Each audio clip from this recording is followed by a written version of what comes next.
Well, good evening, everybody. Can everyone hear me all right? Is this better? Testing, testing, testing. I think we need the volume up more. Testing. Think we're all still can't hear me?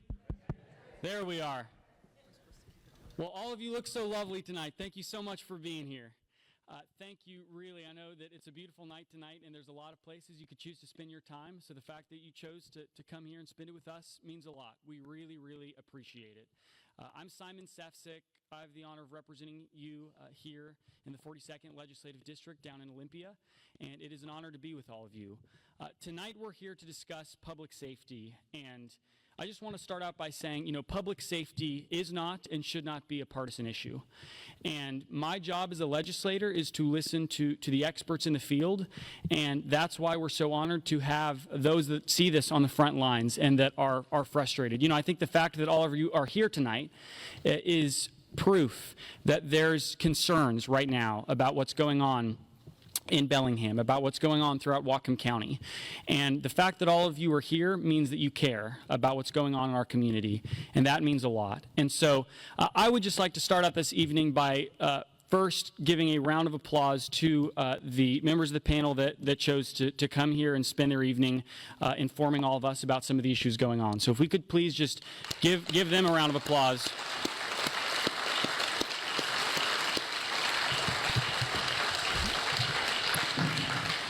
And I would like all of us to stand in the Pledge of Allegiance, if you don't mind. I pledge allegiance to the flag of the United States of America and to the republic for which it stands, one nation, under God, indivisible, with liberty and justice for all.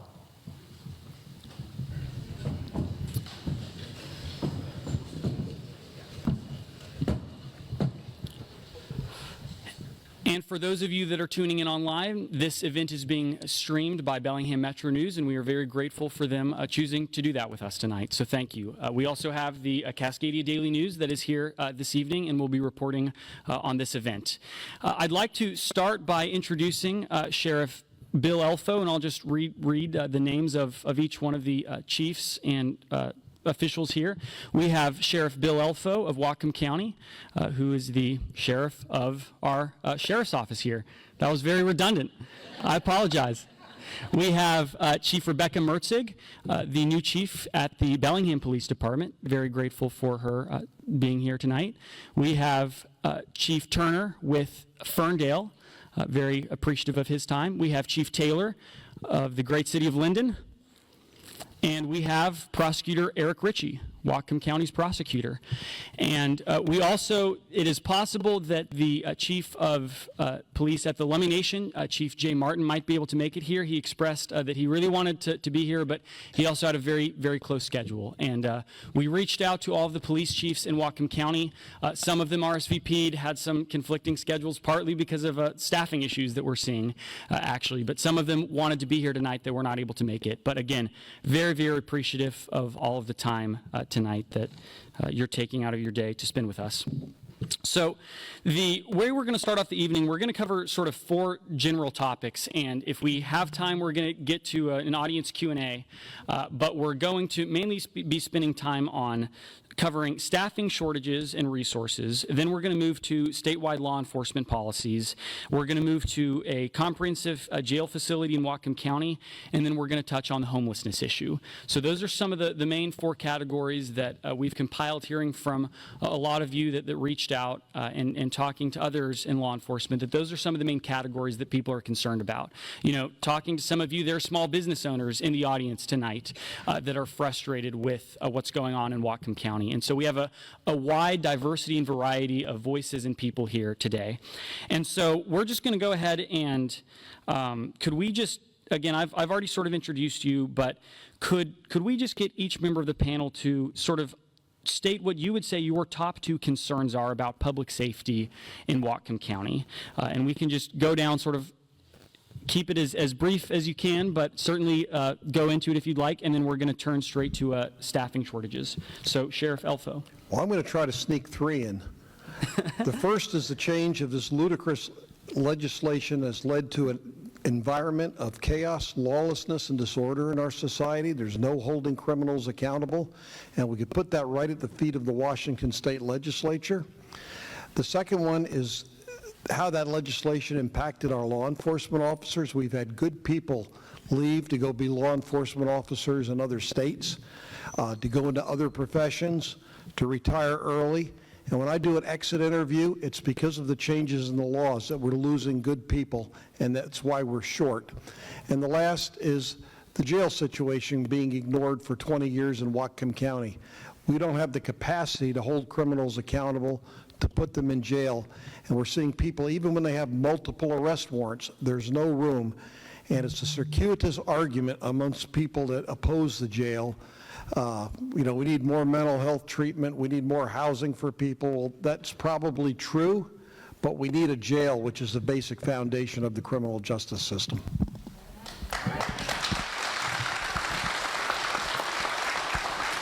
I don't know about any of you, but that is the first time I think I've heard the word how did you say that, Sheriff? Circuitous in a while. That was impressive. Chief Mertzig. I don't know if I can top that. No, I don't.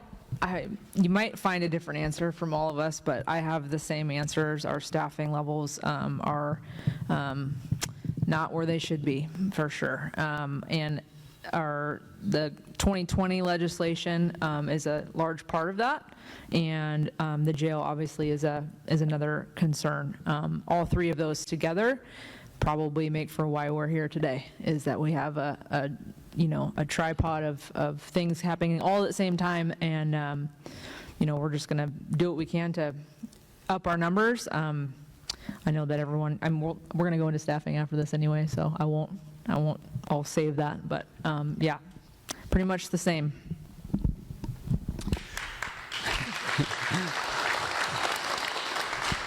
Chief Turner. Thank you. Here we go. I think you'll find that we're all going to answer probably similar, but I would say for sure the jail. Jail is really impacting our community. I'm a bit of a numbers guy, but I can tell you so far this year there's been over 250 times that we should have booked somebody into jail this year from Ferndale alone that we could not. And those people are back out on the streets, most likely potentially victimizing further community members. But in a nutshell, we're being asked to do more for less, with less, under more restrictive laws and conditions, and it makes it very, very difficult, which reflects back onto our community.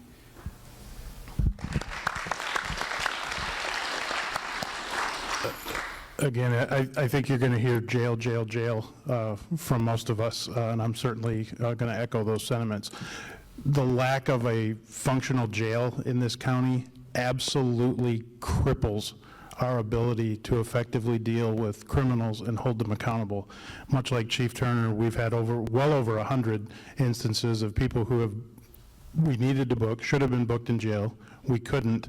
They've gone on to commit other crimes, and then only after they commit a violent crime and they hurt somebody, then and only then can we find room at the inn. And if we could interrupt these cycles before they turn violent, we could do a much better job of keeping Whatcom County safe. Without a functional jail, we're severely, severely hampered in those efforts.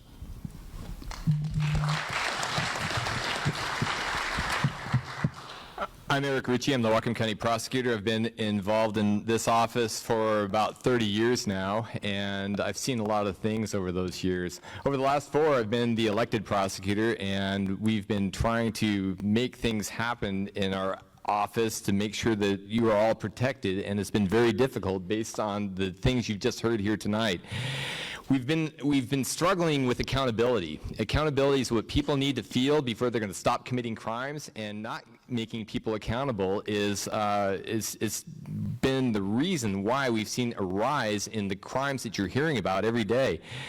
People need to feel accountability in a swift and certain and fair manner. And when we don't have a jail that will hold a person immediately when they commit a crime, because they're not able to hold anyone. Police try to arrest. You've heard this. They were released. Got to tell you, they do commit new crimes. But when that doesn't happen, they don't feel that accountability. They feel just brazen and able to go commit another crime, and that's not okay. Along with that, in my office, we've been struggling with this backlog based on COVID. We've had a court shut down for about 2 years. Our numbers are skyrocketing for each attorney to handle cases. The defendants have no reason to resolve any cases, not being held responsible by our judges. And again, feeling no accountability. So that's my big problem, is the accountability issues we've had over the few years. Thank you. Thank you.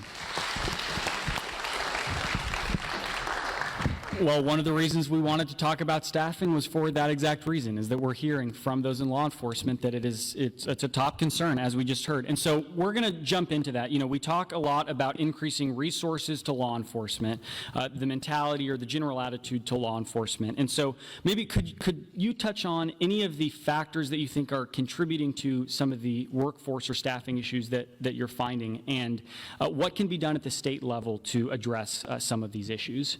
And happy to start that with anyone who'd like to start. And if nobody volunteers, I'm going to volunteer Sheriff Elfo, if that's all right. Well, to begin with, thank you. To begin with, Washington State has the lowest number of officers per citizen of any state in the United States or the District of Columbia or our territories and commonwealths. The lowest. We also, in the sheriff's office, is unique. We cover 2,500 square miles. We're larger than the state of Delaware. And on top of this, now we have these laws that are causing officers to leave, mass exodus of people from law enforcement. And again, lay that at the feet of the legislature for passing laws that increase their exposure to criminal and civil liability, that puts them at risk with unfair due process, or an inadequate due process, and loss of their professional certification in vague terms that they've given them authority to do that now with the Criminal Justice Training Commission. And we need to keep the people we have. We need to keep the good officers we have. And we're very fortunate to be in a community where most of the public shows their support for law enforcement, but there are others that listen to the voices that try to demonize and vilify the police. But needs to be fixed at the legislature. Let's fix these laws. Let's put the police back to work, and let's take our community back. Thank you.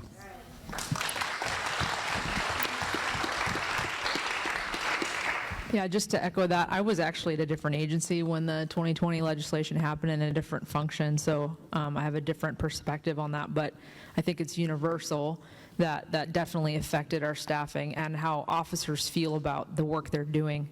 We all got into this job, we do this job because it's meaningful work. And what we had was a situation where we know what the right thing to do is, and then there's the legal thing to do, and all of a sudden those two things were separate.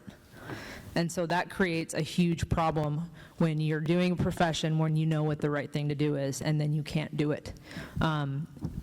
One of the topics of that legislation, and something that is I would hope is a priority for the legislature next session, is pursuits. We had a situation in Bellingham where a victim of domestic violence was their life was threatened. The officers arrived in time to see the vehicle take off, and because of those laws, were not able to pursue.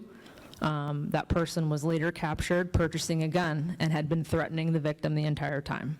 That is just one of many stories where this law was ineffective.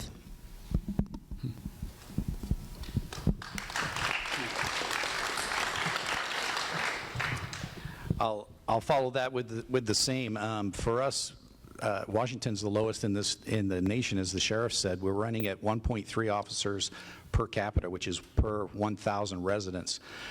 Ferndale's barely at that number, and we've been running at about a 15 to 20% loss throughout this entire year, just trying to rehire people. And a lot of people don't realize if I'm hiring an officer, it's going to be about a year before that person gets out on the road.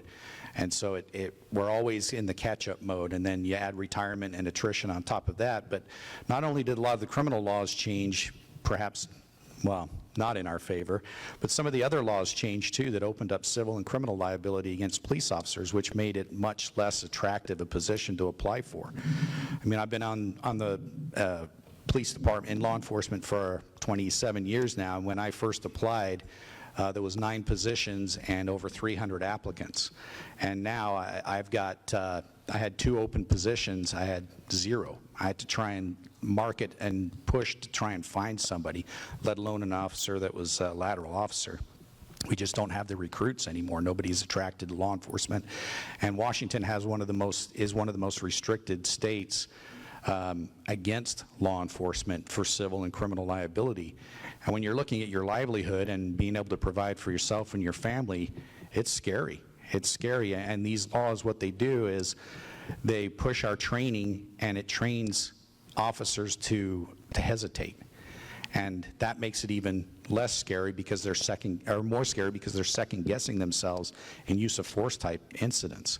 Where now, an officer's thinking, if I ever have to pull the trigger, I might be in prison just for that split second thought, just because of a nuance of how the law has changed.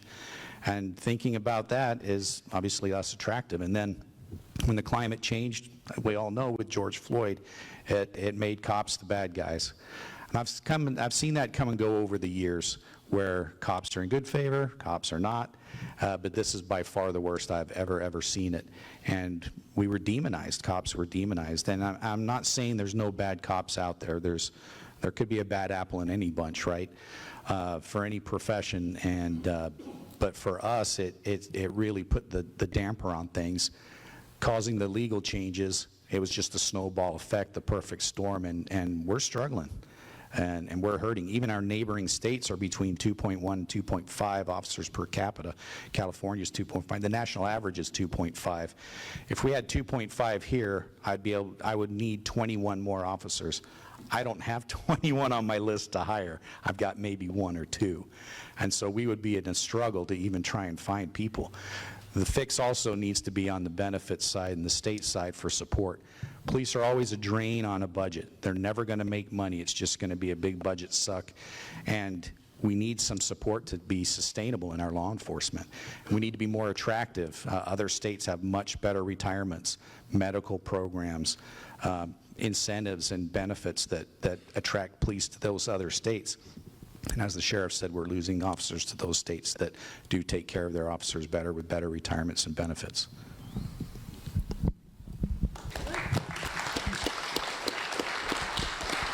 Well, just to give you a concrete example of, you've heard a lot about the changes the legislature made in 2020 to a lot of the laws, and that in general they were not great for law enforcement, that they tended to put handcuffs on the police and have less accountability for the criminals.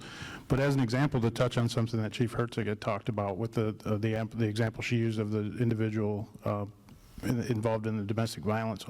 The pursuit laws, as they were written in 2020, changed that pursuits were only allowed if you had probable cause to arrest someone for a specific category of violent offenses. Would anybody here argue that domestic violence is not a violent offense? I mean, violence is in the title, right? That was not one of the enumerated offenses that we were allowed to pursue for, because in the mind of the legislature, domestic violence was not a violent enough offense to allow us to chase someone who had perpetrated that crime. Now, add to that if we have probable cause to arrest an individual for domestic violence, it is a must-arrest situation for the officer. There can be criminal and civil liability if we don't make the arrest, but they took away our ability to make the arrest because domestic violence, in their estimation, was not violent. That's how crazy it was. That's just one example. There were other examples. An early iteration of the military equipment bill, we would have had to divest ourselves of any equipment that we got that was surplus military equipment, regardless if that equipment was weapons or not. One of the things that we get a lot of is we get first aid and medical equipment, including tourniquets. My guys in the last 6 months have successfully used those tourniquets that the legislature would have made us get rid of to save 2 people's lives, one at an accident and one at a stabbing. It's as bad as you've heard it is, it's worse.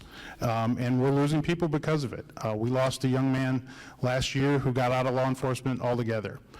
He was exactly the type of young man, you would want showing up at your house if you needed a police officer there. And he is lost to the profession probably forever, largely because of just some of the ridiculous stuff that came out of the legislature.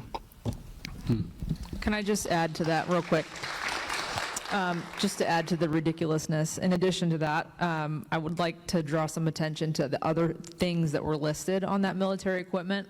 Things like tanks, rocket launchers, grenades. I don't know anyone up here that had that in their inventory. It's laughable, but that just shows you how out of touch that legislation was. One thing on that bill also was we had to get rid of our attack helicopter.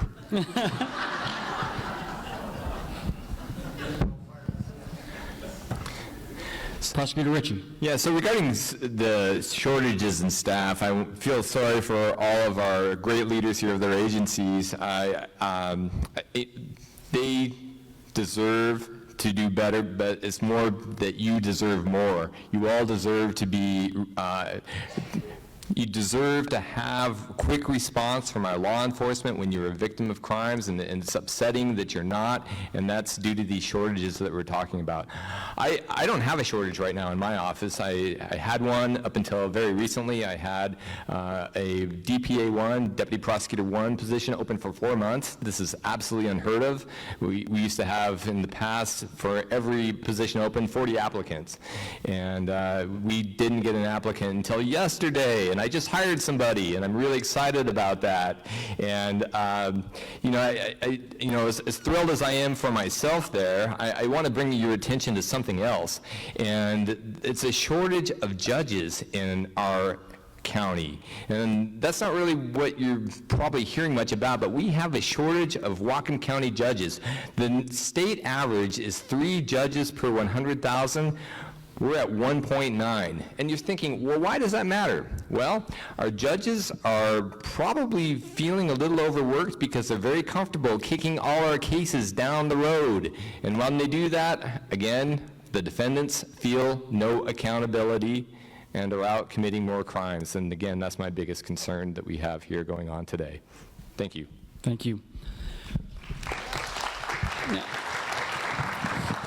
To give another example, I talked to an officer a couple weeks ago that's been an officer here in our county for at least a decade, I believe, and I think it was more than that. I think it was around 2 decades, and that officer is thinking about retiring here pretty soon and going to do bus driving or just going to do pretty much any other profession other than this one because of the vilification that he said he feels in putting on the badge every day.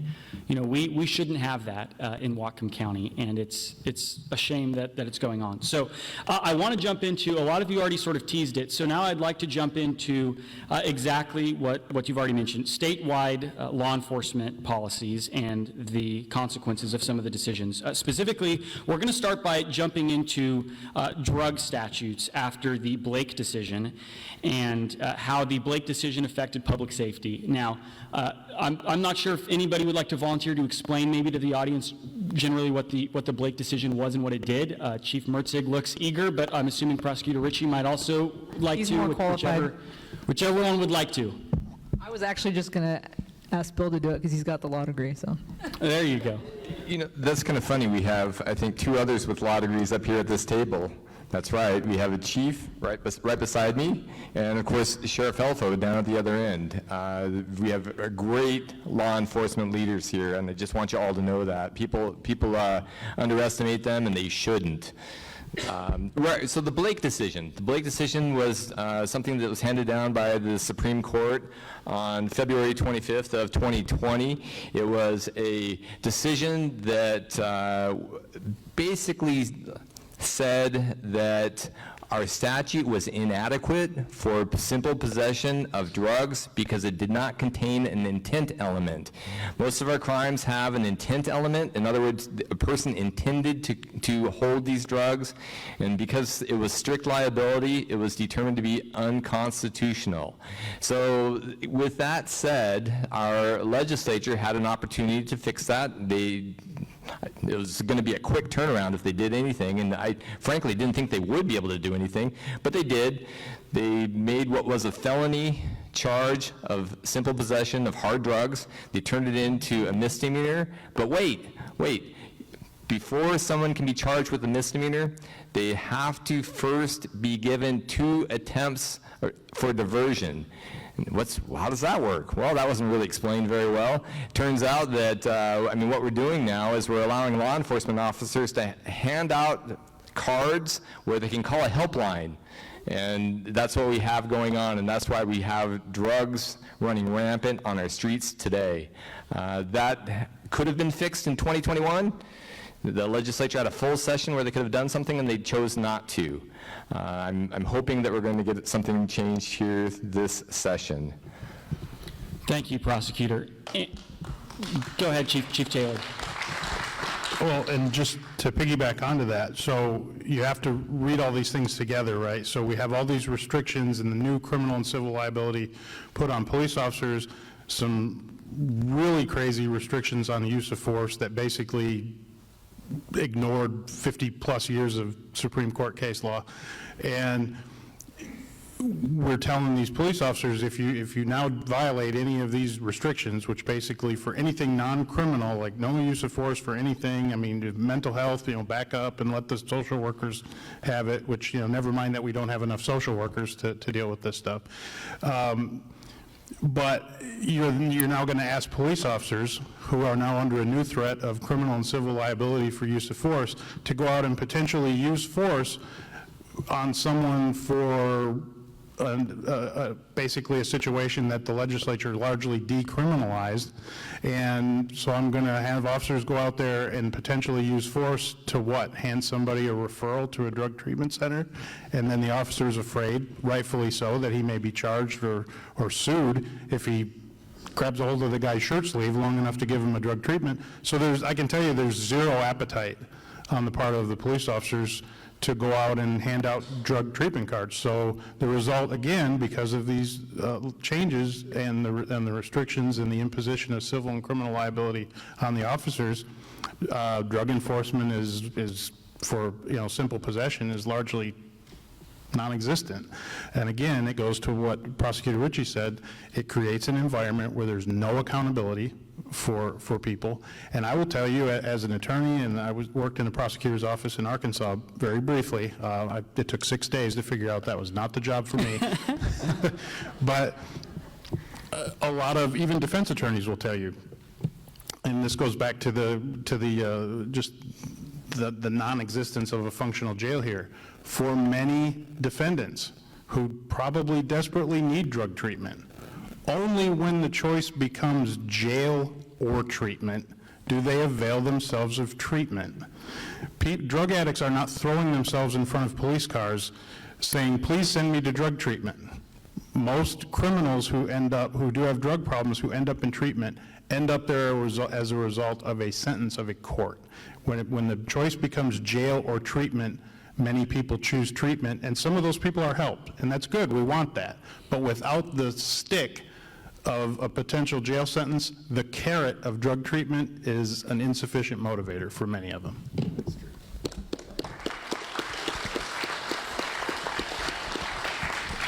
I think you'll find that a lot of law enforcement is not against the change. That's what reform is change. But we weren't invited to the meetings, and so we weren't at the dinner table because we were on the menu. And I think if we were and had good listening conversations, that the change would have gone in the right direction. The drug laws were a really tough pill to swallow, especially compounded by our jail conditions. And I can tell you a story real quick. Backed up an officer. We had a young family in one of our parks trying to use our parks, and the young boy of the family went to use the restroom and opened the door, and there's a guy in there actively using intravenous drugs. So the mom calls police. We get there, and sure enough, there's this guy, and he's got drugs. But when they jumped the gun with this Blake decision and without setting up the program, and we were supposed to track to be able to have 2 diversions prior to a citation. You can't even take them into custody at that point. But there was no tracking mechanism, and so we had to try and invent our own on the fly, just with our own records management system, without knowing what the parameters were to track. Come to find out, we'd never dealt with this guy before for drugs, so we couldn't charge him with any drugs. We had to just hand him a pamphlet and said, hey, we know you're an addict, and even though other states have tried this and there's less than a 1% success rate, you know, here's a number to call if you feel like you can use some help. We run the gentleman's information. He had 4 active felony warrants. Called into the jail. Jail was full. We had to send this guy walking down the road right in front of this family that felt victimized by this situation, looking at us as if to say, why aren't you doing anything? Well, our hands are tied. There was literally nothing we could do, and he's now walking amongst the people in the park that just called in on him. Do you think they felt safe? No. They left the park, and I doubt they'd ever go back to that park, or at least for a while anyway. It really put us in a bind, this Blake decision. It's something that's very important. Drugs are tied into so many other crimes in our community, vehicle burglaries, thefts, robberies, all kinds of stuff. And it's not that the programs aren't there, but they're not staffed either, and they're not funded either. If the programs and everything was built before, this would have been a little bit easier. And the diversion is just the way it's set up isn't working. We're re-victimizing people in our community.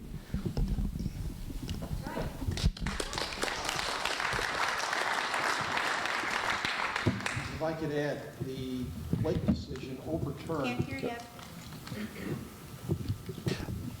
The Blake decision overturned a 1958 Washington State Supreme Court decision.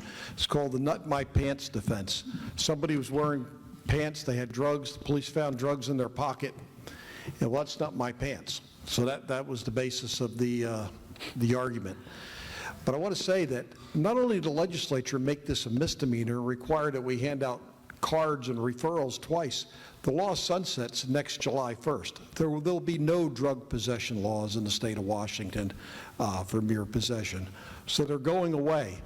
And I attended a meeting via Zoom for the Washington State Prosecuting Attorneys Association was yesterday. And there's not a lot of optimism that the current legislature is going to do anything about that. They want to make it a civil, and the majority seems to be inclined to make it a civil infraction, which has even less teeth than a misdemeanor. And this is at a time when we're having a tidal wave of fentanyl coming into our community. I looked at the numbers from January 1st through August 3rd, the last date available. We've had 58 overdose deaths in Whatcom County from January through the end of July, basically. Of those 58 suspected deaths, 37 have been confirmed as overdose. The medical examiner is waiting confirmation on the other remaining 21, but 20 of those cases, overdose deaths, involved fentanyl. It's deadly, it's here, and now we're seeing it in colored form like candy. It looks like Skittles. I'm worried about Halloween. They're going to market it to our children, and it's coming across the wide open southern border we have. The precursor drugs come from China, they go to Mexico, and they're being smuggled up here with the same groups that were involved in smuggling heroin. We have over 100 people in the jail that are on medically assisted treatment for drug abuse. It costs us a great deal of money to do that. And the jail physician told me about a month ago, 100% of the people that are currently in treatment tested positive for fentanyl. So this is a new drug of choice. The price of it's plummeted, it's available, and it's killing people right in our own community.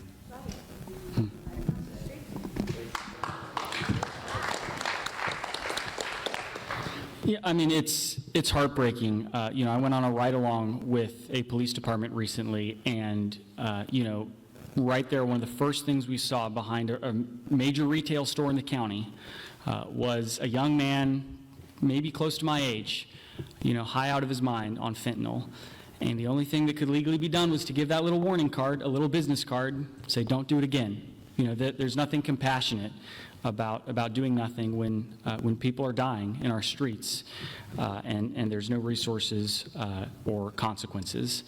And so I want to jump to two specific pieces of legislation that have garnered statewide, actually nationwide attention, and that would be House Bill 1054 and House Bill 1310, which has to do with the use of force, and some of you can touch on that if you'd like, and then vehicular pursuits. And so could you just go in and maybe provide an example or any, the most concrete example you can think of how some of that statewide legislation has affected your officers on the streets and their basic ability to do their job. And again, happy to start volunteering the sheriff, but we can start it with any one of them.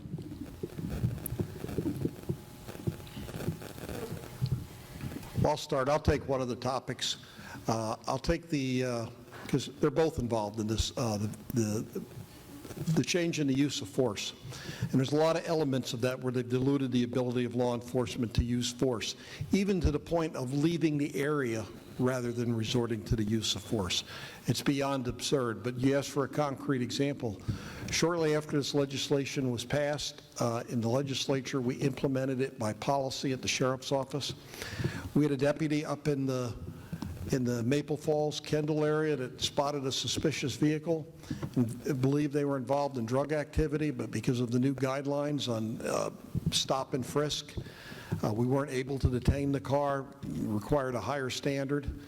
A half hour later, the same individual went up to off of the Mount Baker Highway. The name of the road escapes me, but just before you get to Highway 9, shot somebody, almost killed him, shot him with an AR-15, and got into a pursuit with deputies, and we chased him down to Skagit County and took him into custody. Well, if that stop had initially been effectuated, somebody would not have gotten shot. It was a dispute over a dog and strung out people on drugs. But I'm sure everybody else has their own example. Yeah, I'll talk specifically about use of force and how difficult it is to be operating under very ambiguous circumstances. So there was language and verbiage in that legislation that were very confusing because they created new terms that had never been defined. And correct me if I'm wrong, but I believe the definition didn't come out for a year. So we were all scrambling. I think if you, across the state, if you went to a different agency, you might get a different interpretation of what that actually meant. And that's a horrible way to do business when we're asked to make split-second decisions on use of force. Nobody likes to see use of force. It's violent. It's ugly. It's not pretty. We don't want to see it either. But sometimes use of force is necessary, and when you make the use of that so ambiguous that we don't know when and where, it's quite frightening. There was a situation, again, I was in a different agency down in Snohomish County where a gentleman had severe mental health issues. He was living in his car, would not go outside of the car to urinate, was just staying in his car, clearly mentally disturbed.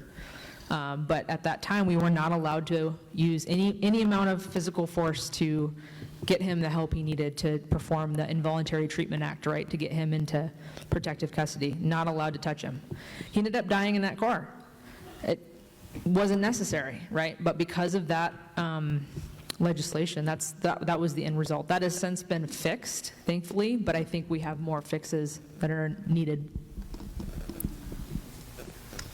I can add from Ferndale that, to reiterate, it trains hesitation in. And the first year that this law changed, the officers were nervous about using any kind of use of force. But between our jail situation, the law changes, and then that first year, attacks on our police officers in Ferndale increased 42%. Never been that high ever in the history of Ferndale. And so this, I think the totality of the circumstances just emboldening the people that were getting called on, and then officers are waiting to be more reactive rather than proactive because they're scared of the civil and criminal liabilities that follow. On the pursuit laws in Ferndale, we'd get one person flee from us every month or every two. Now we're 4, 5, 6 a month, easy. And those are the ones that we're actually tracking through reports.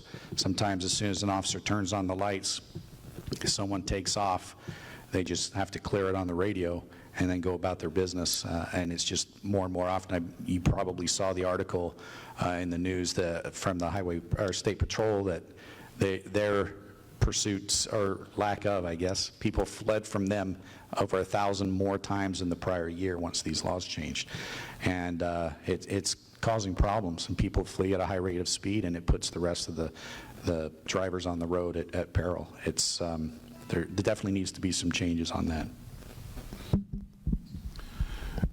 And again, related to the pursuit, or our inability to pursue in all but a few very specific circumstances, it's no surprise, and you can find this information, the Washington Association of Police Chiefs and Sheriffs, or the WASPIC website.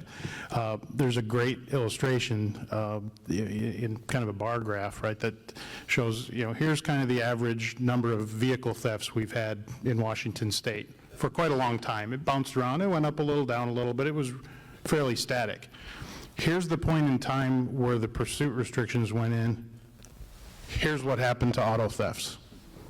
They are tenfold increase in auto thefts in our state. Why? Because the bad guys know we can't chase them. So why wouldn't you steal a car and just run? Because the police can't chase you anymore. So I want to comment a little bit on the pursuit law and then talk about drugs again. The pursuit law was changed, or it was put in effect. The legislature was very concerned about how dangerous a pursuit is, and there is some danger. Absolutely, I think all of us know that there is danger, and each agency is very careful about the protocols that they have in place to make sure that they can follow people in a safe manner and effect an arrest. The bottom line is that these pursuits are necessary to protect the community, to protect you. And it's absolutely disappointing what the legislature did in trying to make up reasons or why certain crimes can be are allowed. I guess the police can chase for certain crimes and not for others. So, some of it just doesn't make sense. We heard about domestic violence. Boy, it's violence. It's a violent crime. It should be absolutely, police should be able to chase on that. But they made it so that police can chase on the sexual assault. Now, that kind of sounds good, but when was the last time anyone was chasing a person who is has committed sexual assault? I mean, it just doesn't happen. It's kind of a silly, dangerous thing that they're throwing out there for us, and it's almost a red herring. Anyway, the legislature concerned me greatly when they did that. I want to talk back about drugs again. Drugs, this Blake decision, it was a shock when it happened. The Supreme Court just came down with the decision out of nowhere. Neither side had made the argument that there was a problem with the statute, that there's an intent element missing, and doggone it, this statute should be held unconstitutional. There's no argument for that. Nobody saw it coming. As I see it, the Supreme Court was legislating from the bench, and what they were doing was they were following Oregon's lead. Oregon had recently decriminalized drugs to a great degree, and what ended up happening is they made Washington's drug laws even weaker than Oregon's. Okay, so what did Oregon do? Oregon had a plan. They decriminalized drugs in a way that was going to get some treatment for people. They had it figured out. They built treatment beds. They had reasons and ways they're going to get people into treatment, and they have more teeth than our laws, but still, turns out, 2 years later, they're able to see that they do not have the coercive ability with even their laws to get these beds filled. Nobody is using these treatment facilities. It's shocking. You can read these reports, Google it. Oregon is really upset about their laws too, and something's got to change. Thank you.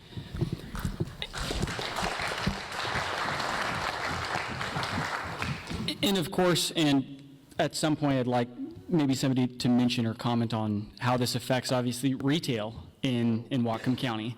I mean, I don't want to speculate for any of you, but I would imagine your department gets a call probably every single day, at least, about somebody walking out of a store with all kinds of items, and the moment they hop into that vehicle, for the most part, it's very difficult to justify pursuit at that point.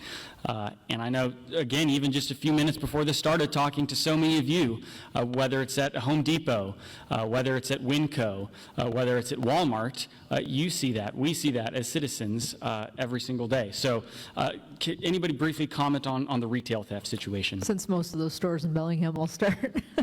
I wasn't making any suggestions, of course. No, it's, yeah, it's difficult. I kind of I'll circle back to the retail theft because pursuits was mentioned, but I think we are all, as a chief, I'm frightened about pursuits. I do not want more pursuits at all. They are super dangerous. In an example of shoplift, if you're going to do that and get into a car, that's a property crime, and I'm not going to have that person cream a family for merchandise. Sorry. But that being said, I feel for those stores. They're losing inventory, and that's not right. And then enters the staffing issue, right? And the jail issue. So when I have people that can respond to that, we're not going to book on that because again, it's a property crime.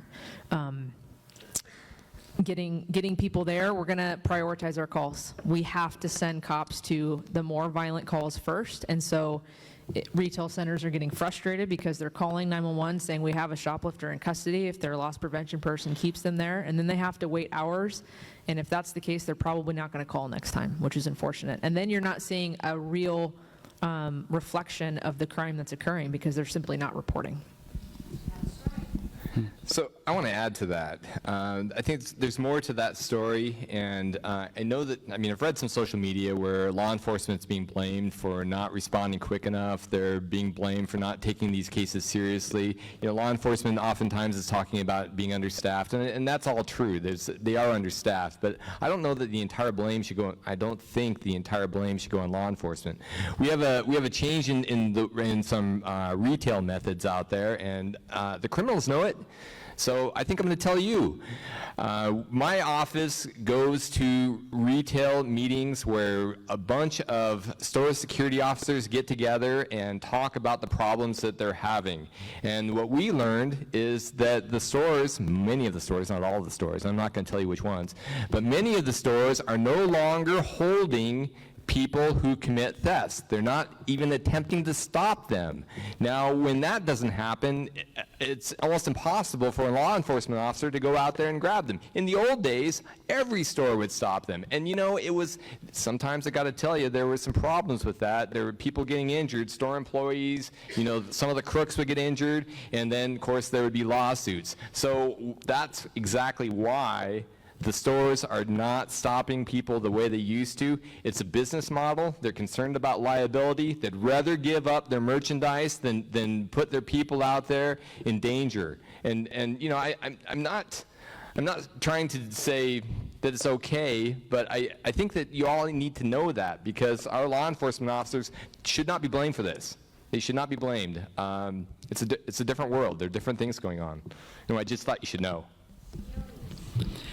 And I've talked to the manager at the Macy's, at the Bellis Fair Mall, who said that they're suffering from about $4,000 to $5,000 worth of retail theft every single day. That's at a time when the border's been shut down, when just economically we're moving to online sales anyways. It's shocking to me that they're even able to survive as is right now.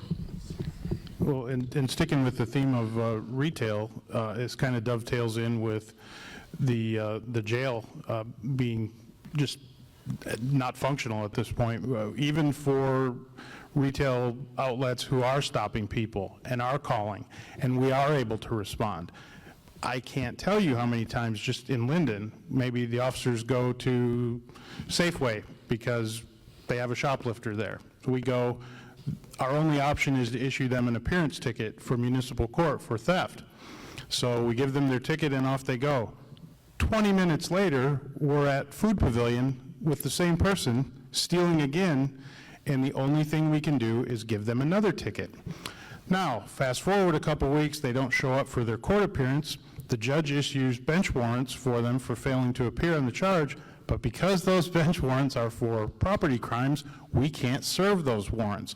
So very, very quickly, the thieving element in our community realizes there are no consequences for my actions, so why would I stop doing it? I don't think, I hesitate to, I don't want to put the impression out that there are just infinitely more criminals in the community now. It's just we have almost zero ability to deal with the criminal element that does exist, and they're just emboldened to keep doing it. There's absolutely no deterrent at all, and no consequences for their actions. Well, Chief, if you want to touch on retail theft, and then I'd like to hit the final question about minors and legal representation, and then move on to the jail discussion, if that's all right. I was just going to add a similar story. We're arresting people for retail theft, and they've got retail theft citations in their pocket. And Chief Taylor is exactly right. The restrictions and the way that our jail situation is, it's not just affecting the bookings, but it's affecting the sentencing. And people can't get sentenced to jail on certain things because the house is full. And we're running into that time and time again. We arrested a guy burglarizing a vehicle. He had 2 other citations in his pocket for the same thing in the last 3 days.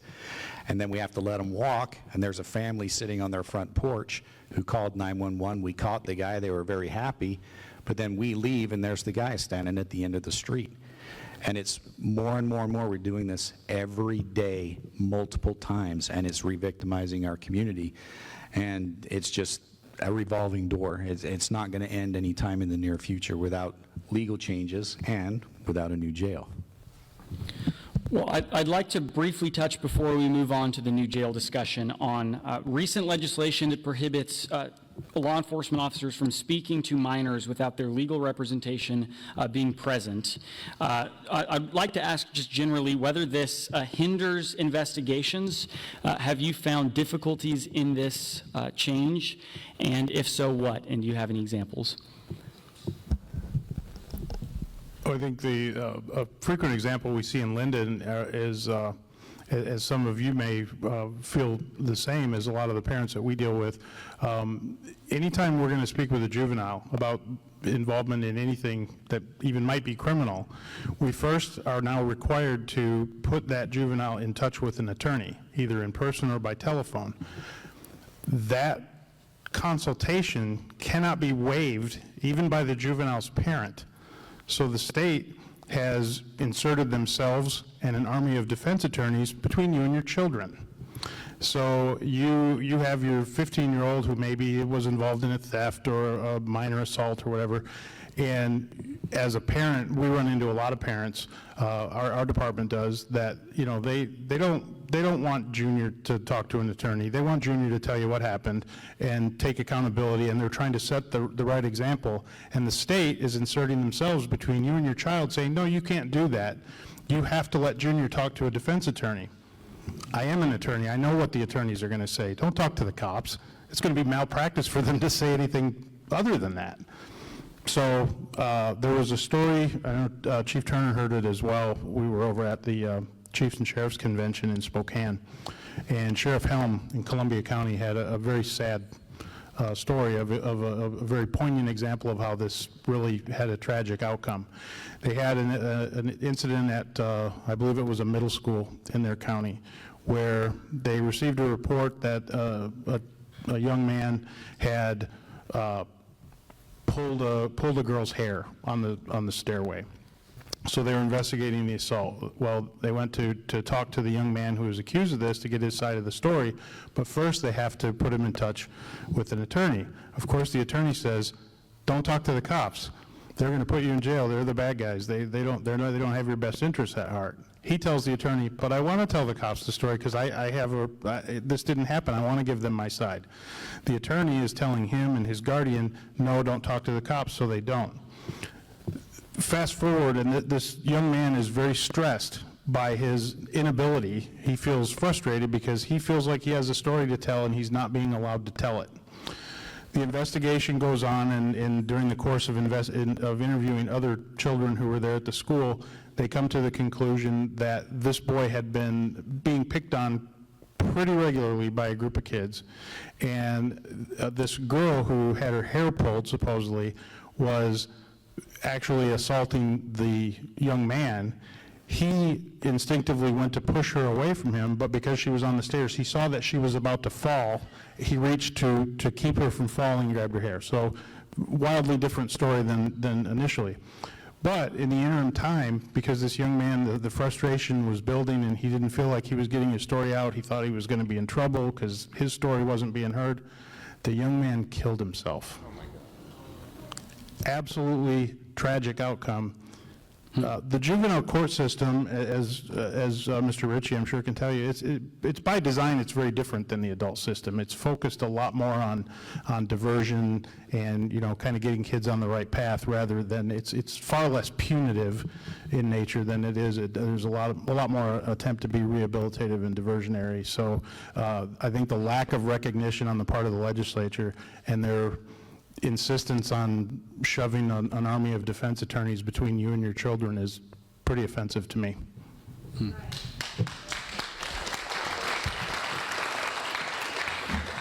Well, on that somber note, we're going to move to the comprehensive jail facility in Whatcom County.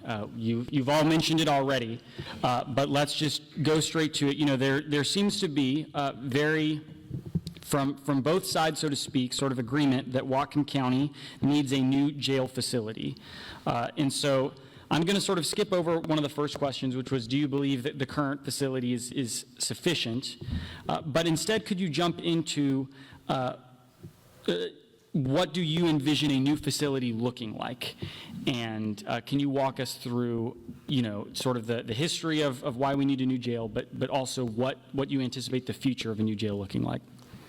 Just from a historical perspective, the current jail was built to hold 148 inmates. By adding extra beds in there, the capacity was taken up to 212. And at one point, we had over 300 people in the facility. To meet legal and constitutional standards, we've had to roll back the population we can hold, and we have a maximum. We're back to the 212 number. But when you say 212, you have to take 20% off the top, because Charlie might not get along to Joe. He might want to kill him, or this one's in a rival gang, or this one's a witness against the other one. Male, female, you have it. So because you have all the beds, you can't make good use of all of them. The current facility is in a state of gross deterioration.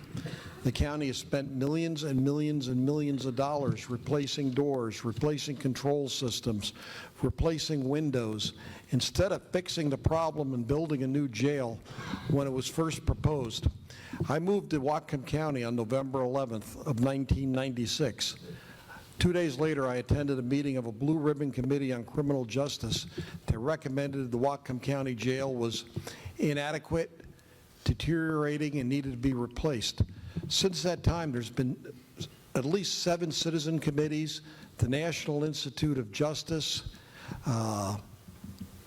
engineering studies, all with the same recommendation. It's been on the ballot twice since I've been sheriff, and it's failed. And people come out of the woodwork. We don't need a jail because we have mass incarceration in America. Well, we're not going to fix mass incarceration in America by having jail space that we're forced to stuff people in and operate in an unsafe way that's inhumane and exposes the county to liability. At the same time, I described the exodus of law enforcement. We have an exodus of corrections people. They're the only thing that hold the glue on the walls, and they are completely fed up. We're down 16% of our corrections deputies. We're constantly ordering people in on their days off, when they're on vacation, and that is just simply not sustainable. It's forcing them to leave. So now they have another committee, a stakeholders advisory committee meeting, and they met today, and I attended the meeting, and there's people on there that do not believe in jails, that do not think we need jails. Their plan is to come up with a recommendation if there's a recommendation to build a new jail. It'll be on the ballot in November of 2023, but we're looking at 5 years to build it. That's what it would take. We had a good plan, I thought, to locate the jail in Ferndale. The county bought property for it. And one of the elements we want to have is we want to make sure we have places within the facility for mental health treatment, adequate space so law enforcement can book who needs to be booked and judges can hold who needs to be held. But we don't know what the population of the county is going to do. It's projected to grow. We want to build it in a way where it's operationally efficient. We don't need as number of staff to operate it like you would on a vertical, I should say that's what I want. A vertical jail with multiple floors is labor intensive to operate.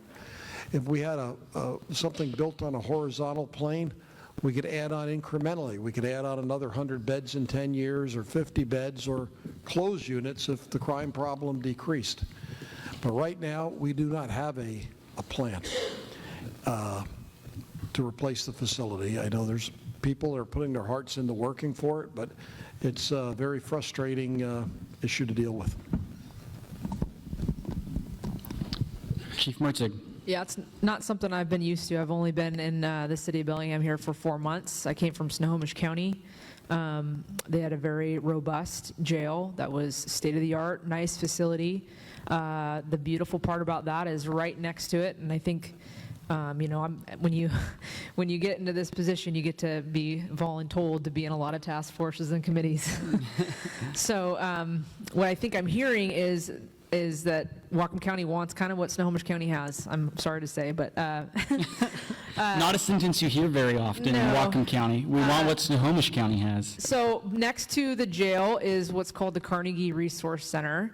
It is a place where people can go to get in touch with resources. If you need help getting a driver's license, if you need help getting a job, if you need help finding housing, that's right there for you, right next to the jail. If you are suffering from substance abuse and also homeless, we have what's called the Diversion Center.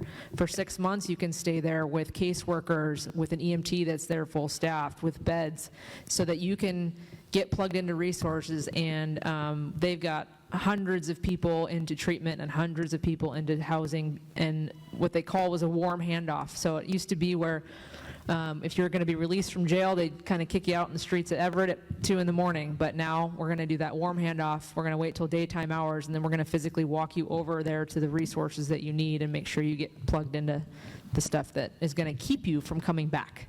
Because that's the point, right? I'm part of the Incarceration Reduction Task Force. I think there's a few of us that are on that as well. We don't think that that jail is the place for everybody, but we absolutely do need a jail. And if anybody tells you otherwise, I would have words with them. But I would add that, like the sheriff pointed out, this is a problem that needed to be fixed decades ago, but we're at where we're at. If you look at it from just a business perspective, the time to build is now. I mean, in next year, what's the construction cost going to be? 5, 10, 15% higher? We need to try and get moving now as soon as possible to lock in some of these contracts and start the process so we do see a light at the end of the tunnel. We may not see a jail before all of us here are retired, and that's sad for the people coming up behind us, but even more so for our community. And as pointed out, we as a county, we could build a much more functional facility that's much more efficient, that takes less people to operate, that's more humane and safe, that does have a place to house all the programs that are needed. A lot of times when I first was on the Incarceration Prevention Task Force, a lot of the feedback was that cops were against these programs. That's absolutely a false narrative. We support and defend and want these programs because that stops the recidivism, that stops the reoffending, and that affects our workload. And that's what we want is public safety, is to have safer communities. It all ties in on this big network. It's lots and lots and lots of moving pieces. But the time for a new jail is obviously now, since it hasn't happened in the past, and we need to press forward together. And as you heard before, it's not a partisan issue. This is a complete community safety issue.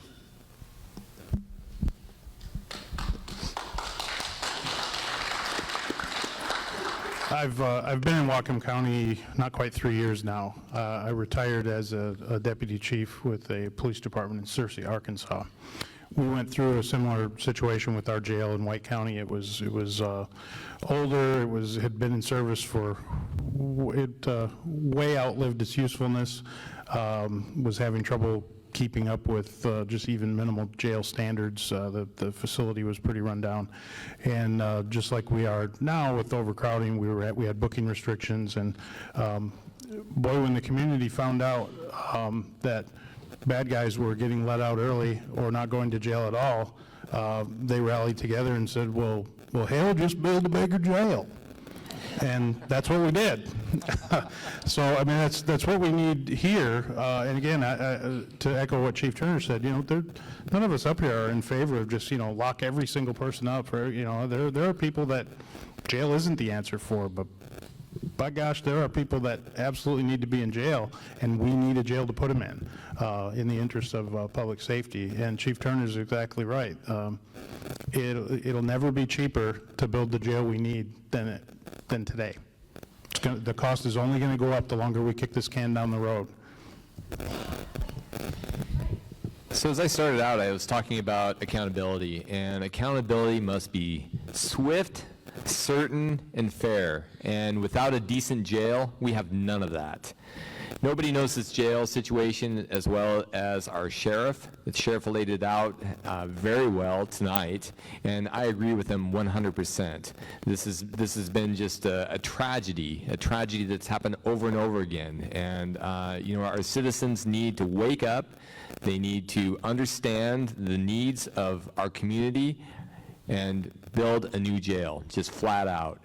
Now, what is our jail going to look like? That's a great question. I have to tell you that what Chief Mertzig just described about Snohomish County is what I envision. We need a facility that does more than just hold people. We need treatment, both drug addiction treatment and mental health treatment, because you better believe we have a whole lot of that here in Whatcom County, a lot of those problems. We also need programs that help with reentry, and that's what Chief Mertzig talked about.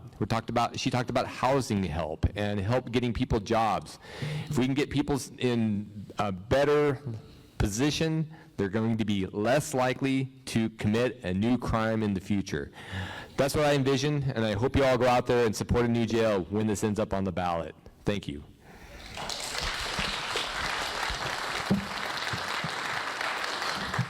If I could jump in for just 1 second, not only vote for a new jail if it's on a ballot, but also tell your city and county representatives that you support a new jail, because some of them need to be convinced.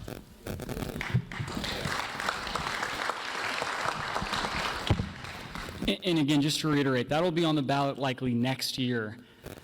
Even if it passed today, it would still be 5 to 6 years out from when that jail would actually be available, likely. So, I mean, this is going to be an ongoing issue for several years. Again, even if it passed right now.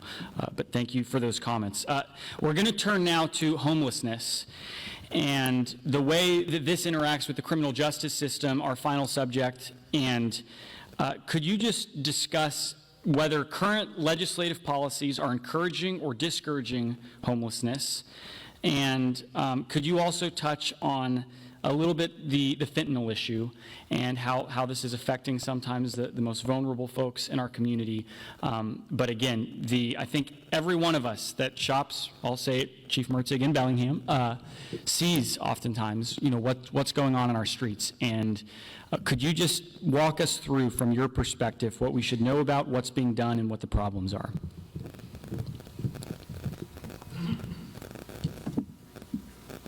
I think I'd like to just draw a distinction that homelessness obviously is not a crime. There's plenty of people that are homeless. It's more of, for me, I kind of put it on a spectrum of needs, right? If there was a student in a school system, some have a high, if there's educators out there, some students have a high level of need and need a lot of intervention, and some don't need a lot. Some are very resilient and don't need that intervention. And I think it's important to not just categorize all homeless in one one big group because it's not all the same. Some are experiencing homelessness because of substance abuse issues. Some are experiencing homelessness because of mental health. Some are experiencing homelessness because of both. So it's not a one-size-fits-all approach.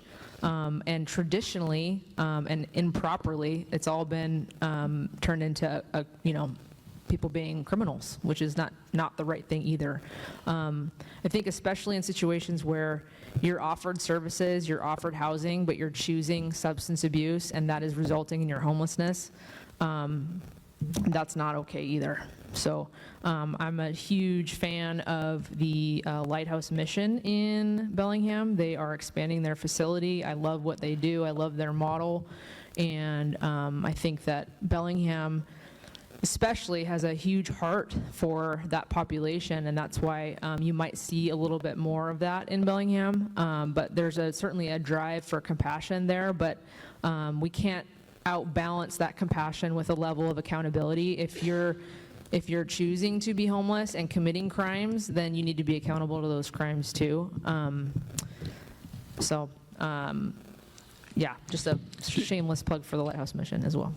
Chief, do you want to touch on Walmart and a little bit about what's going on in the camp behind Walmart that, I think some people have heard about? Could you just tell us what's going on? Yeah, so there's a large encampment behind Walmart. It's my understanding that that property is owned by a private party, so that's why you don't see a lot of police intervention. That's private property. So I think it's probably a little more well-known today because of a recent incident that occurred there. We had a report of what came in initially as an active shooter, and so very proud of our officers who came running into the store as people were running out, because that's what they thought that initial call was. It turns out that it wasn't actually a shot that was fired. It was the sound of the glass breaking to get to a gun, and that weapon was stolen.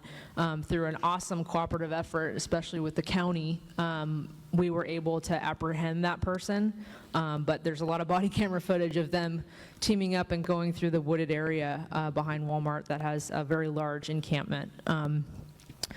It's there's not a whole lot for us to do when it's private property. We have some limits there. So that's kind of the state of behind Walmart. Thank you, Chief. I had a few words. Chief Mertzig was right on the money. There's this whole spectrum of homeless, and typically when law enforcement get called, it's a lot of the time the people that were called on aren't willing to accept any kind of resources, and as such they've made that decision. Whether they can make that conscious decision or not because of various reasons, mental health or drugs or whatever, it's different.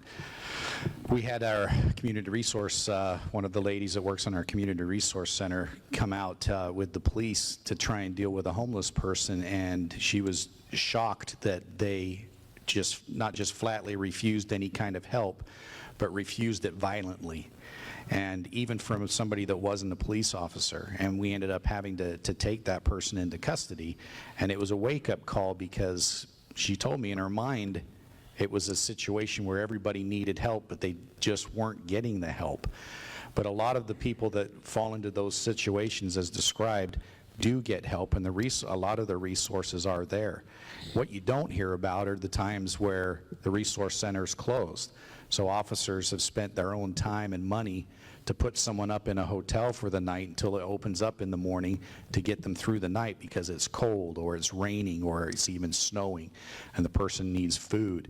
We also have resources at the PD where we have Red Cross tokens that we can give people, shower tokens that we can give people, gas tokens, all this stuff to help people just to get through, because a lot of the time we run into people living in their cars or in tough situations.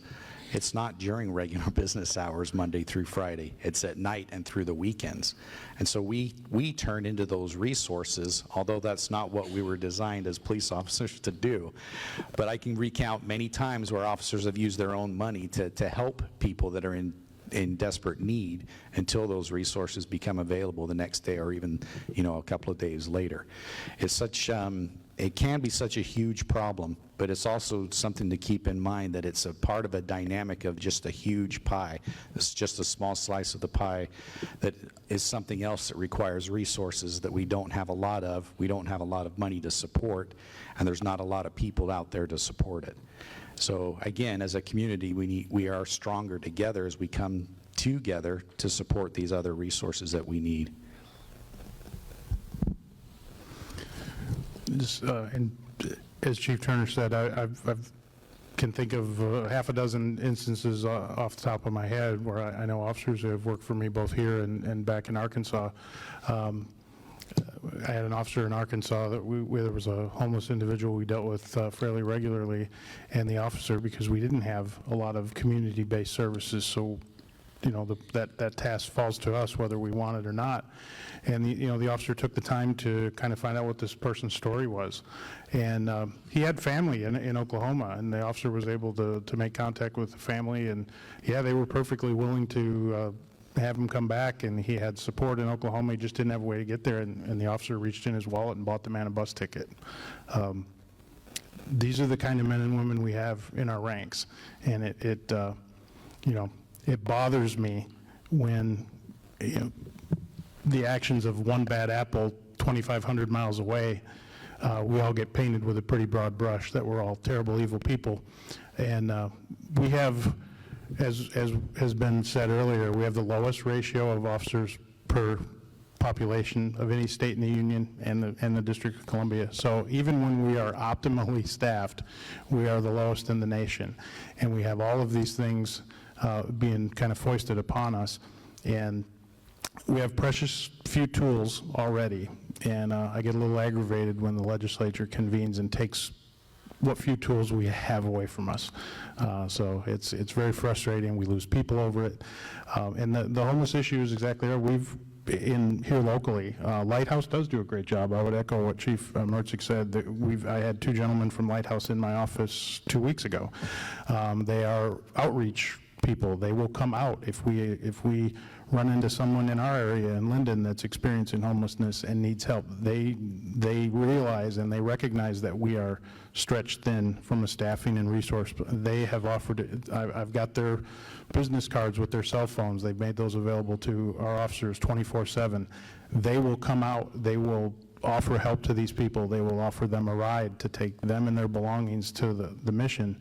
But they are finding out as well that not everybody wants help, even when it's available. And we don't really have any tools to make someone avail themselves of that help, and that can be frustrating as well. So all the speakers have spoken eloquently about the different problems that we have with our homeless population. I'll just add that there are a number of different types of people that are counted as homeless. That includes people who are currently couch surfing. They are actually in homes, but it's not their homes, and they're staying with friends, and that's counted. We have people living in cars. We have people that are, of course, living on the streets in squalor, and that's what you all see. And frankly, these are the people that most of us are concerned about. I see them. I got to tell you, I'm very saddened when I see them. I know quite a bit about some of them. I know that they are living in real sad situations and squalor, in fact. They're living in their own filth, and there are very few things we can do to help them, and they need help.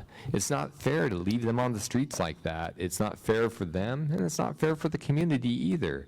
These people are often subject to what's known as an ITA, that's Involuntary Treatment Act, where they can be picked up and put in some treatment. But I understand that our people that are able to pick people up are doing it less than they should because we lack treatment space for them. We lack beds, and that's another real sad situation for all of us. We also have people that are homeless that are committing crimes. I know that you see them, I see them. When we have people that are committing crimes, we try to hold them accountable. Remember, that's my word of the day, accountability.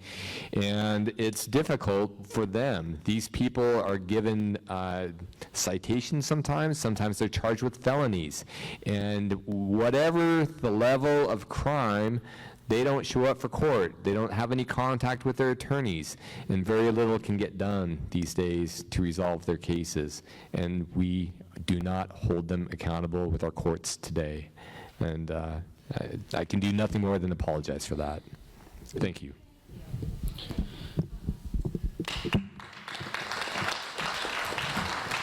What I would add is the legislature's failure to act to provide adequate mental health services and substance abuse services. They have provided a facility that has 32 beds, but that is woefully inadequate to take care of the current needs in Whatcom County. Lighthouse Mission does a good job, but people go there voluntarily. I'm a big supporter of the mission, as everyone else here. They're a good friend of law enforcement, and they're a good friend of community safety. But just to give you an example, people get released from jail oftentimes on quick notice, and they're released into homelessness. 80% of the people that are in the jail have substance abuse disorders, and over 44% have profound mental health issues. So that's something that needs to be addressed, and it could be addressed by the legislature if they provided sufficient resources. If we have someone in jail for a competency issue to see if they're competent to stand trial, the state law requires they go to Western State Hospital down in Stillicum. If a judge orders that done now, we can't have a bed there till March 23rd. So the person backs up in the jail, takes up available space. It's just a horrible cycle, something the state has ignored for a long time and hasn't stepped up to its responsibilities. Sheriff, do you know what, off the top of your head, what % of inmates at the jail currently are awaiting those competency? At last count, I looked last month, we had 16. Okay. Okay. Now, the final thing I want to address is, again, fentanyl. We mentioned it a little bit earlier. There are parents, that have reached out to me. There might be some in the audience right now that are concerned because they're hearing about fentanyl getting laced with different substances. Again, Halloween's coming up around the corner. And so do you have any advice to parents that are worried about fentanyl and potentially it getting involved with their children?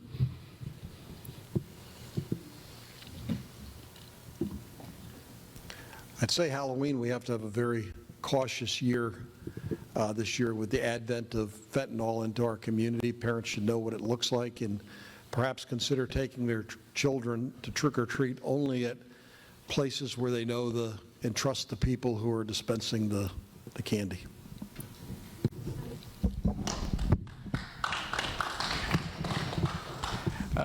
I think I'm a parent myself, and have come across this before. I would say don't be paranoid, but be secure. Make sure your candy's sealed. Make sure you're going to known places, whether it be some kind of religious entity or maybe some other form of trick-or-treating rather than just random door-to-door, and inspect everything and re-inspect everything. Fentanyl is a real problem. It's such a minute amount could kill you, and it's a chemical reaction in your body. Once it starts, you can't stop it. Our fentanyl overdoses statewide it's up over 26% since our drug law changes, and since this drug has come into our state, and we're seeing more and more of it, as the sheriff said, in various attractive to kids, even little kids, forms. And I would just say be very, very cautious, be safe and secure in trick-or-treating and your Halloween actions, and do your best to vet through everything as you get it, for sure. I know more and more communities, churches, religious affiliation, or religious groups and so forth are sponsoring trick-or-treat events. I know in Lynden we do, you'd be amazed, right, that Lynden does something with a Dutch theme. But we do the Dutch Treat event, and it's the local businesses in the downtown area on Front Street. I know we had a booth there last year. It's kind of the highlight of the season for me is, getting to set up our table, and we give out stickers and candy and pencils and so forth. But it's, for the most part, it's local businesses that set up and they give the kids candy. I would just recommend you go through your kids. If your kids are going to go door to door in the neighborhood, just look at their candy. If you see anything that looks suspicious, just either if it looks very suspicious, you can always call us and have us take a look at it, or just just throw it away. If the seal's broken on something, just throw it away. Sorry, I would just add that that's the excuse you can give your kids for the 20% parent tax. Got to be safe. Dad's got to check this stuff. That's how I taught my kids about confiscatory tax policy. I took their candy. So I'm glad we're talking about fentanyl, because fentanyl is extremely dangerous, and it's something that we all need to be concerned about. When this Blake decision happened, they essentially made all hard drugs legal, and that includes fentanyl. And don't think that there's a limit to how many drugs or how much drugs you can hold, because there's not. It's all legal. You know, you might get your cards from the police officers twice, maybe, and then maybe you'll have a misdemeanor charge, but don't count on it. These things are legal right now. It's really upsetting. So in 2021, Alicia Rule contacted me. She's a state rep. She said, hey, Eric, what do you want? I said, well, how about a Blake fix? And she said, well, you know, that's quite an ask. I think that makes sense, but I don't think we can do that. I don't think our legislature has the political will to do that. And, you know, as a whole, she knew that there were many people in the legislature who wanted to fix it. She knew that then, but not enough. And I said, well, Alicia, what about just making fentanyl illegal? Make that a felony, because come on, that's so dangerous. Everybody knows that. The legislature has to have enough common sense to do that. Well, she presented a bill to make fentanyl illegal, and no, they do not have enough sense for that. So that's what I have to say about fentanyl. The federal government is starting a campaign called One Pill Can Kill. That is the truth about fentanyl. I'm less worried about the Halloween small kids candy issue. I'm going to plead to you to talk to your teenagers about drug use and the dangers, because one pill can kill. It's very cheap right now. I think the last I heard is $3 a pill. It used to be $20, $30, $40 a pill. So when we stop people we suspect of dealing drugs, we're getting wads of $1 bills, which is quite a change from what I've seen in my career.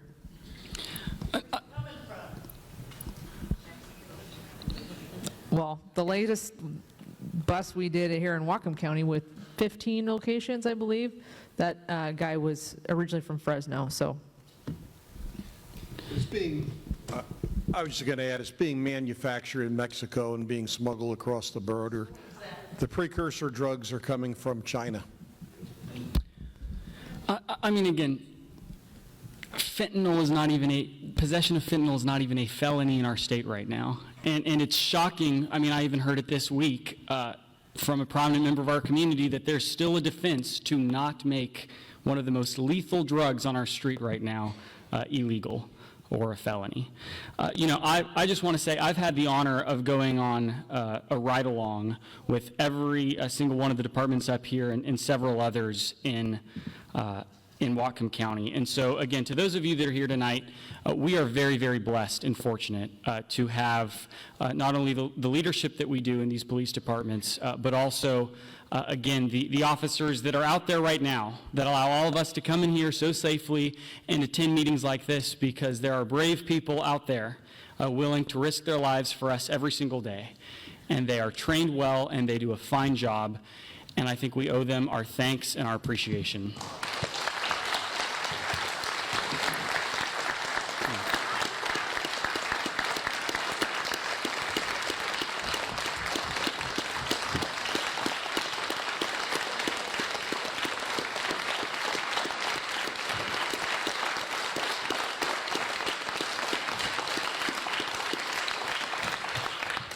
Law and order is the prerequisite for any civilization to be able to exist, to survive, to go on.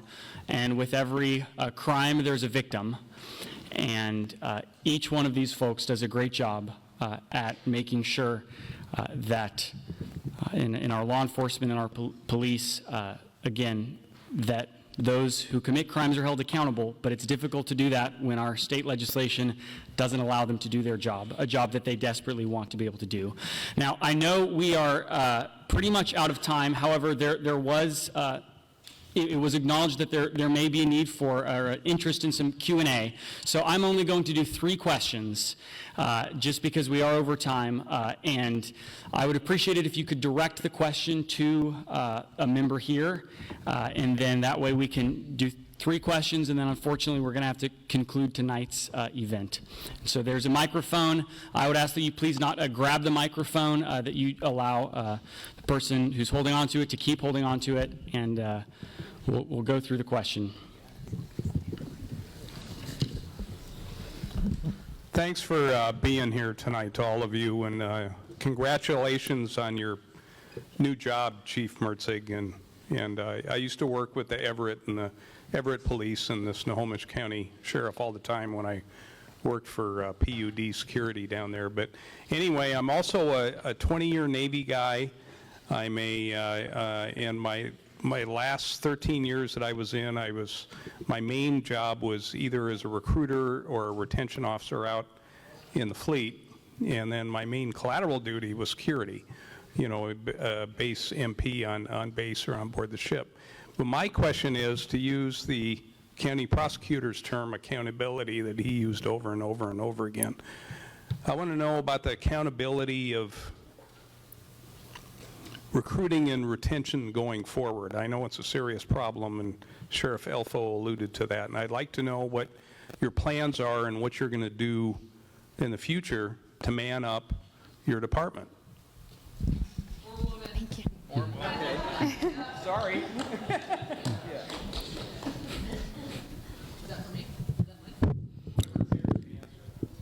I'll direct that to Chief Mertzig, and then we'll get to the second question.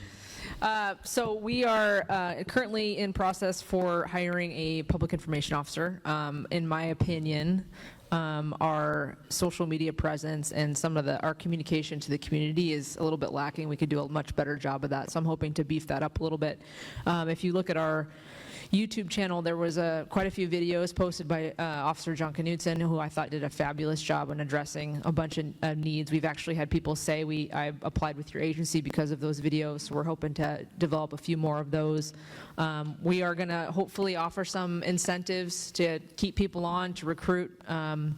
Those are still in negotiation, so I can't talk specifics on that, but I have 2 brand new recruiters that are, I'm very confident, are going to do an amazing job of getting out there and getting the word out and just spreading the word that this is a noble profession. This is still meaningful work. We still have people that have a heart to protect their community, and just finding those folks. So it sounds like if you know somebody that would like to be a member of the Bellingham Police Department, Bellingham, no. I'll let the sheriff and Chief Mertzig duke it out there. Second question. Yeah, thank you. Hi, my name is Marcus D. Stidham. I am one of the founding members of Homes Now, who brought tiny home villages to Bellingham and Whatcom County in good partnership with councils there and executives. Also, I was unanimously appointed the homeless advocate for Whatcom County on the Homeless Strategies Work Group, now dissolved. And since I am now one of the directors at Serenity Outreach Services, Bellingham. I'm concerned about this forum from a different perspective, and I hope that you all can hear it. Basically, the hashtag, the call out on this one is services before jails. I've heard some heartening talk tonight about how we could have services associated with our jails. And I see a need for replacing a jail that's falling apart, for sure. And I absolutely agree with that. But we have so much need happening in our streets right now. Base camp's been full since all spring, all summer. There's often 6 beds available. I think 6 beds available last I heard. Often full. Yeah, I have a question. Thanks for asking. First question for Mr. Sefzik. I'm hoping that you're aware of a plan that's been submitted by SOS up to 2 years ago to help solve the homelessness problem using federal dollars. And if you're not aware of that, I'd be glad to do that. That if the federal dollars that go to any given community in America, that solves it in America. Okay, that solves it in America. I would like to also remark... Could you please just specify what your question is, sir, and direct it to... I'm happy to answer some questions, but really this is intended for the panel here tonight. Well, okay, well, I thought you were the host of it, so I thought maybe you should have this on your radar as a state rep. And so, potential, you know. So, also, you know, I've heard Sheriff Elfo talk about the need for services and that they Sir, can't provide unless you those have a services. question, I'm going to have to ask you to sit down. Okay, then here's my final question, Eric Richey, have you completed what you told me that you were going to complete, a legal review of police activity regarding homelessness in Whatcom County? And I'm looking forward to that. And I think that the officers here would love to hear from that too. And to the chief Sir, of if you Bellingham, could please please, pass the microphone to... a pledge to CDC recommendations is also on the floor that's never been rescinded. Thank you, sir. Take the mic. Thank you.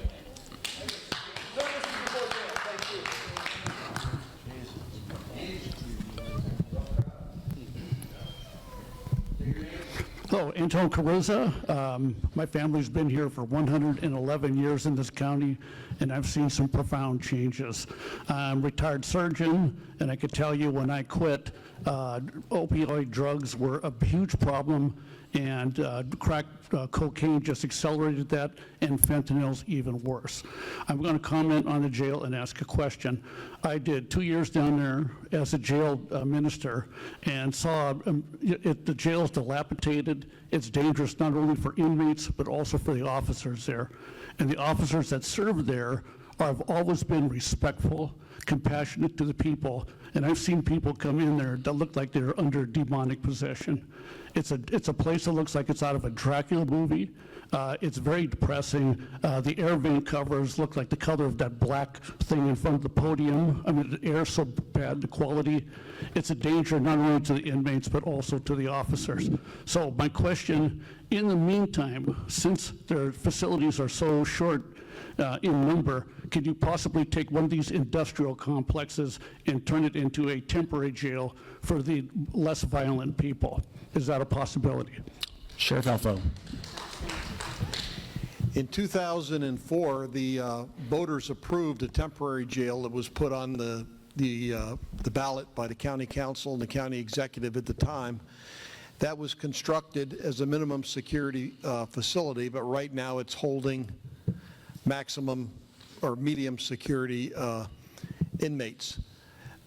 We find a lot of temporary solutions. We looked at jail space in Snohomish. We were going to rent 45 beds there, and the city of Everett got wind of it, and they collaborated with the Snohomish County folks, and that was no longer a viable option, even though we're going to be revisiting it. I think probably rather than build another temporary facility, the best thing to do is continue to try to negotiate a jail contract where we could send people to other jails that have surplus space. We're currently trying to work something out with the what's called the SCORE facility in SeaTac.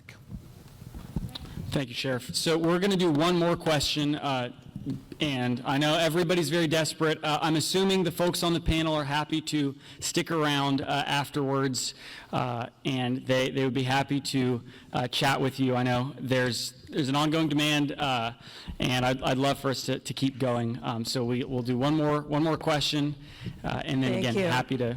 So my afterwards. question is, what can we do? I get the voting part of it, but I mean, we've kind of started a group that we are like, we need to do something to save our city. So I would love to hear really, what can we do to help you?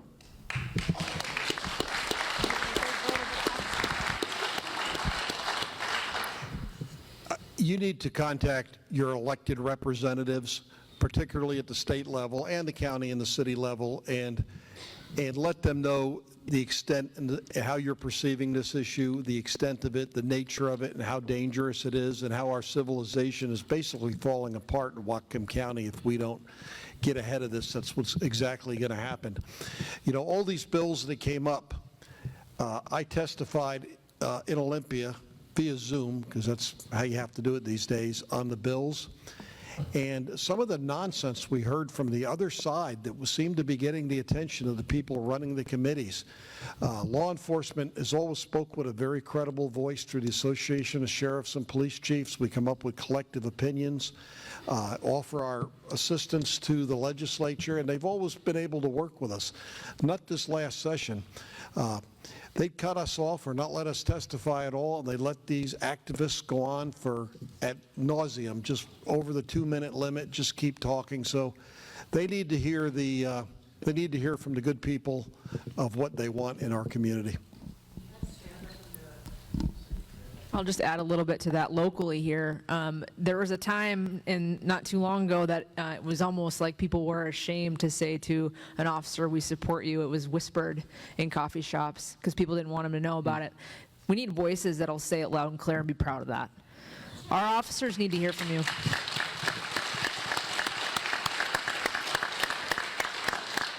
They need to hear that you support them for what they do, because you know they're so used to that 2-year period and up to now of hearing the negativity. So please be vocal about it. Don't be scared about it, and tell them how much that you appreciate them.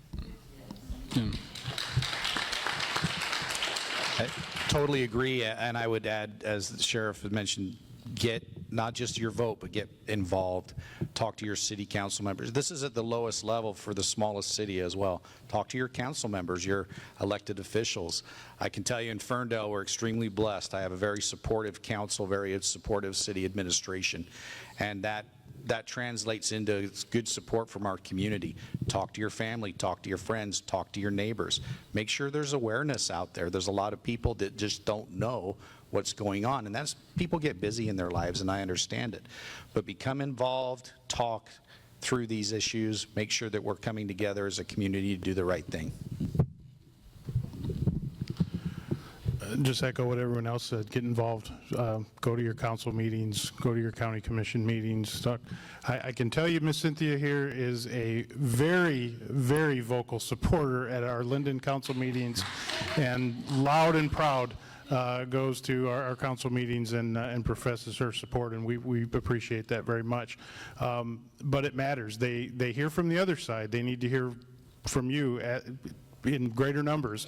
It's one thing to say it, and like you said, there were a lot of kind of, well, we support law enforcement, but we're afraid of saying it too loud because right now the winds are blowing a different way. The other side was very vocal, and their message carried the day in Olympia, and it was the results were not good. So we need you folks to step up and support us. We're very lucky in Lynden as well. In the 2.5 years, or a little over 2.5 years I've been there, one of the things that the drum that I've kept beating is, I came from Arkansas where we did have 2.25, 2.5 officers per 1,000. So when I came here and when I arrived in Lynden, we had less than 1 officer per 1,000. We were had the lowest ratio. The state has the lowest ratio of any state in the union. Lynden had the lowest rate of any city in Whatcom County. We've had 3 new police officer positions budgeted in the last 3 years, and as the city grows, the police department has to grow as well to keep up with the call volume and the demands. And our council's recognized that and has been very supportive. But it's because a lot of people like you show up at our council meetings and express your support for us. So we appreciate that very much.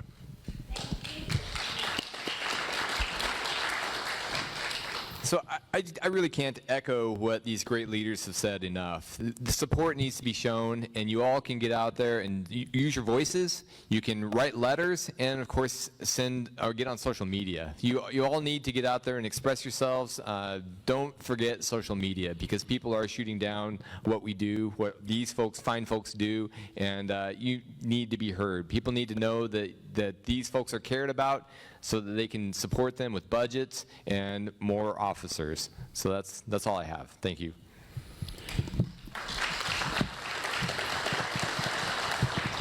Well, again, thank you to our panelists. Thank you to everybody that came out tonight. The first step to fixing any problem is to recognize that there is one. And it's more difficult than it should be even to do that right now. But that is the first step.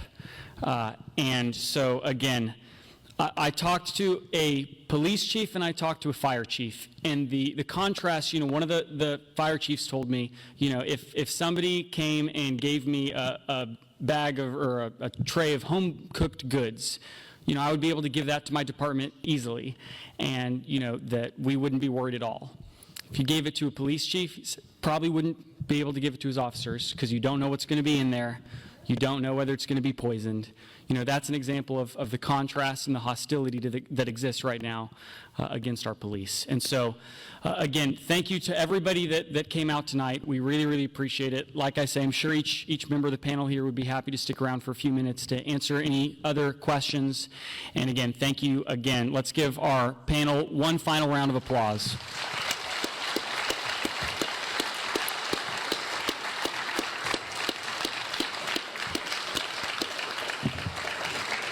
Drive home safe tonight, and good night, everybody.